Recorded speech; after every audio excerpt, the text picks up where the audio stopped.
Why do cars have such emotional value for people? I think because it affects their personal life. Most people in their lives, this modern day, has a motor car. They pay a lot of money for it.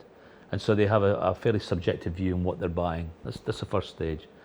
But I think the real answer is dynamic. It's not just something you sit and look at. It's something you sit and you become part of it. You sit inside it, you drive it. And then when you look at the shape of cars, there are intrinsic lines in cars which we just subconsciously love. Their curves, their shapes, their length. You put a vertical line in the car, it becomes less exciting. You put a horizontal line in the car, at a slight tension of angle, it becomes more exciting. Hence, that's why I always believe sports cars will be more fascinating than trucks.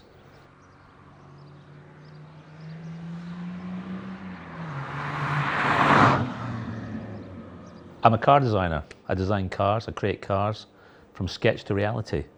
And really what I do is to create the idea of the car, what it stands for, what it should look like, what it should feel like, and hopefully turn that into something that people can enjoy later.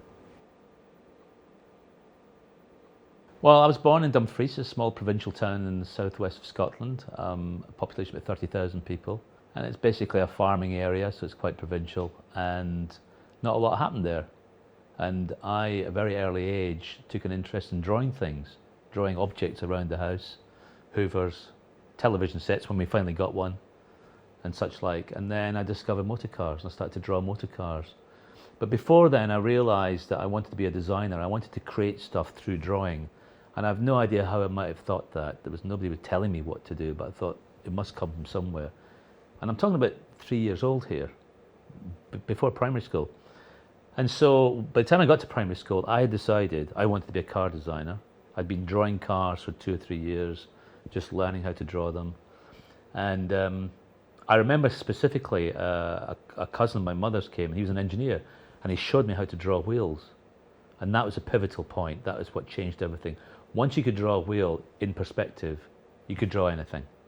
And so it moved on from there, and I started to draw cars in perspective. And I went to my first day in primary school, just turned 5 years old, and I said to my school teacher, "Please miss, I want to be a car designer." My father was a lawyer. The interesting thing, we never had great cars, much to my huge disappointment. You know, we had Vauxhall Victors and Ford Zephyrs, and they weren't particularly great ones because it wasn't a great interest to my father. My mother was a librarian, so fairly average sort of household. We didn't really do very much in terms of cultural education. I read books. I read a lot of books that were interesting. Of course, I'd get Autocar magazine every week, faithfully, because that was the Bible at the time, to read through what was happening. I travelled a lot to Edinburgh. My grandfather used to take me to museums and such like. Although he died when I was about 9 years old, he used to encourage me on the whole car thing and take me to dealerships. When I was at school, the art class was my favourite class. And the engineering class as well. We had an engineering class for engineering drawing. And that's really where I learned the whole principle of how to draw and how to create on paper at least. And then latterly how to create three-dimensionally. That was a hugely important part. You know, and it took form of pottery. Okay, it may seem a little kind of trite and such like, but at the time it was my first inroad into shaping things in 3D, which is exactly what my job is now. We discovered something called Lanchester Polytechnic that did transport design. And I think much to my father's relief, we actually found something I could move into after school, because they realised I was going to be very demanding on that front, what was going to work for me. And so I went to Lanchester Polytechnic, which is now Coventry University, of course, and there's a second year of the transportation course. So it was made for me. So at the age of 18, I went down there thinking this was going to be the road forward. And incidentally, as a kid, I had a book called Coventry, the City of Cars. And that's when all the cars in this country, and most of the cars out of the UK, were made in Coventry. There's something like 15 or 20 factories. Coventry was utopia to me. I grew up with this idea, here's a city that just made cars. How wonderful. I want to go there. And so eventually I went to Coventry. And to be honest, it was a little bit of a disappointment. The car industry was, of course, dying. This was in the early 70s, so we're going through a big fuel crisis, and it also became very antisocial as well because it's expensive, there's fuel problems. So for me, the point of flourishing, so to speak, was at Glasgow School of Art when they welcomed me. They could see what I could do. They could see I could draw, which isn't always that common actually, even in art school.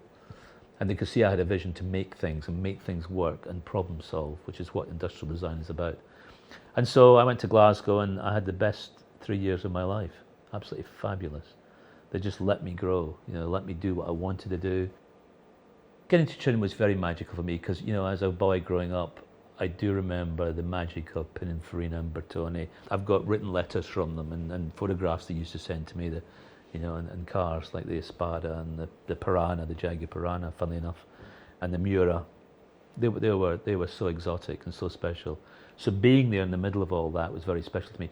And Giugiaro was my hero, and I used to drive past Moncalieri where his office was, and I used to drive past there to see get a glimpse of the Ital design office, even at that stage in life. So it was very magical. It was very precious in my own mind, and it was very special to be part of that life, and to be able to go into a building that was called Carrozzeria meant a lot to me, and it meant a lot to my brother as well, Murray. But it was special then. It still rings in my own mind as something that was well worth doing. My first job, freelance, designing the next Aston Martin. You can't plan these things, so I was very fortunate. And so this car evolved into what we know to be the Aston Martin DB7. And that, from then on in, was my calling card. That was my first #1 hit. And it was very special. The interesting thing about DB7 was the first time I'd worked in a car on my own. In fact, it was the first full car I'd ever done. And it was agony. The first 3 months of this, I just did not know what to do. I was suddenly let loose in this full-size clay. I had to make this work. And of course, I was taking some remnants of Jaguar into it. But really, this car had to work. And the amount of effort that went into that was phenomenal. Absolutely phenomenal. Sleepless nights, 24 hours, trying to work out what to do to make this work. Striving for that moment of perfection. That frightened me, actually, because I suddenly realized, you're not that good, buddy. You thought you could walk in there and design this car and it's going to be perfect. No, it wasn't like that. And it did frighten me. But I realized that, if I kept working at it, it would get there eventually. Well, the one thing I always felt responsible for was the fact that this was Sir William Lance's company. I never forgot that. And if I ever have any doubt about what I'm doing, I ask myself, what would Sir William think? So I still bow to his greater opinion. It's still there. I still kind of feel it. I don't mean any spiritual way. I just sense it in my own mind. So that's my datum really still. And I also felt that sense of autocratic view was important for a company like Jaguar because it was a company that was steeped in very specific values. The motor racing was one of them. You see, I came in with a dream, a vision, what I thought we could do with this. It wasn't literal. It was something that was going to work. And I thought it would take 10 years. 16 years later, we're still going through that march. It's a bit more of a marathon than I thought it would be. But we didn't really start the vision until 6 years in because I inherited one or two items which were perhaps a bit retrospective. And so it started a bit later.